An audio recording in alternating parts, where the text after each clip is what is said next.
Hay palabras que tienen acentos por todos lados. En francés te puedes encontrar con palabras que tienen 1, 2, incluso 3 acentos. La principal dificultad que veo yo es que no sabemos qué acentos poner, dónde ponerlos y qué reglas seguir para ponerlos. En el vídeo de hoy lo que quiero hacer es dar un poco de claridad a este tema. Hoy solamente vamos a citar los tipos de acentos que hay en francés y después vamos a explicar uno de ellos. ¿Te parece bien? Bien, pues pasamos a la formación.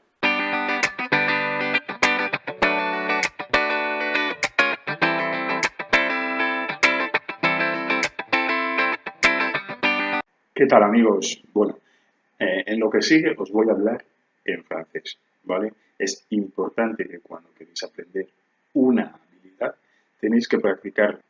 Alors, en français, il existe 3 types d'accent. L'accent aigu, l'accent grave et l'accent circonflexe. L'accent aigu se prononce fermé. L'accent grave se prononce avec une E ouverte, c'est-à-dire E. L'accent circonflexe se prononce de la même manière que l'accent grave, E. D'accord? Aujourd'hui, comme je viens de dire dans l'intro de cette vidéo, on va voir seulement l'accent aigu. L'accent aigu se place seulement que sur la voyelle E. On peut trouver l'accent aigu au début du mot, au milieu du mot ou à la fin du mot. D'accord? Jusqu'au moment, c'est facile.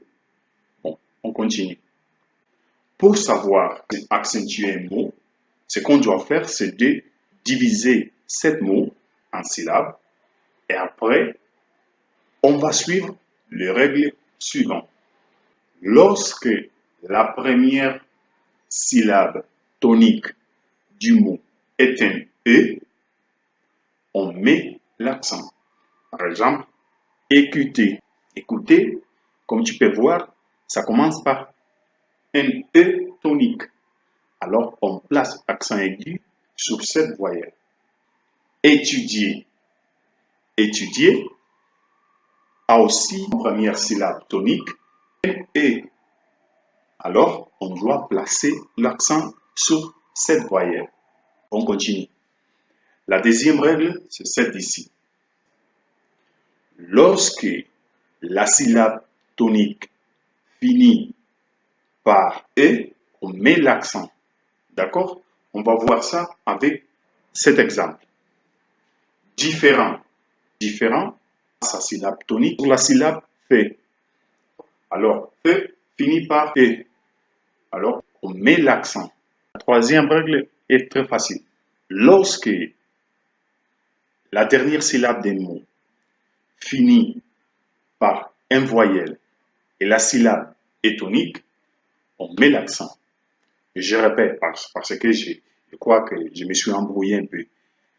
Lorsque la dernière syllabe des mots est tonique et finit par E, on met l'accent. D'accord? On va voir ça avec un exemple. Chanter, je le peux compliquer, mais c'est facile. Chanter, finit par E, on met l'accent. Chanter, est tonique? Oui. Finit par voyelle? Oui. Quelle voyelle? E. Alors, mets l'accent. C'est facile. D'accord? Quatrième règle. Lorsque la dernière syllabe est tonique et finit par ES, ou la S représente le pluriel du mot, on met l'accent.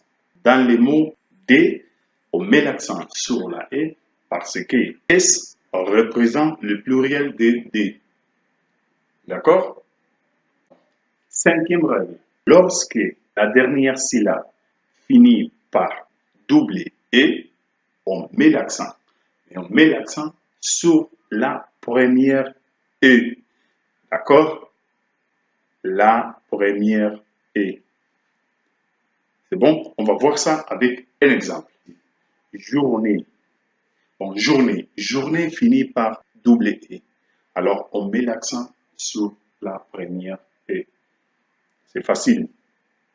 Maintenant, on va voir dans quelle situation on ne doit pas mettre l'accent aigu. Comme ça, vous aurez une idée générale de quand vous pouvez mettre l'accent aigu et quand vous ne pouvez pas mettre l'accent aigu. Première règle, lorsque la première syllabe est tonique et précède un X, on ne met pas l'accent. Un exemple, exposé. Deuxième règle, lorsque la syllabe tonique finit par consonne, on ne met pas l'accent. Exemple, l'accent est sur la TR. EER. Comme ça finit par consonne, on ne met pas l'accent. D'accord? Troisième règle, lorsque la syllabe tonique va avant des consonnes consécutives, on ne met pas l'accent. C'est-à-dire, un exemple, dessin. Dessin, c'est dibujo. On ne met pas l'accent parce qu'il y a une double S avant la syllabe tonique. Dernière règle, lorsque tu as un accent grave ou circonflexe, tu ne peux pas mettre un accent aigu. D'accord? Bravo! On est fini, par exemple. On est fini. Hemos acabado. Después de tantas reglas que parecía que no se acababan. Recapitulando, tenemos 5 reglas para saber que acentuar una palabra. 4 reglas para los casos en los que no debemos acentuar una palabra con un acento agudo. Hemos dicho que el acento agudo solamente va sobre la vocal P. Hemos dicho que ese acento puede estar en el medio, en el final, al principio de la palabra. Ahora solo os toca a vosotros practicar, poner de vuestra parte y a seguir. Alors, merci. Bye.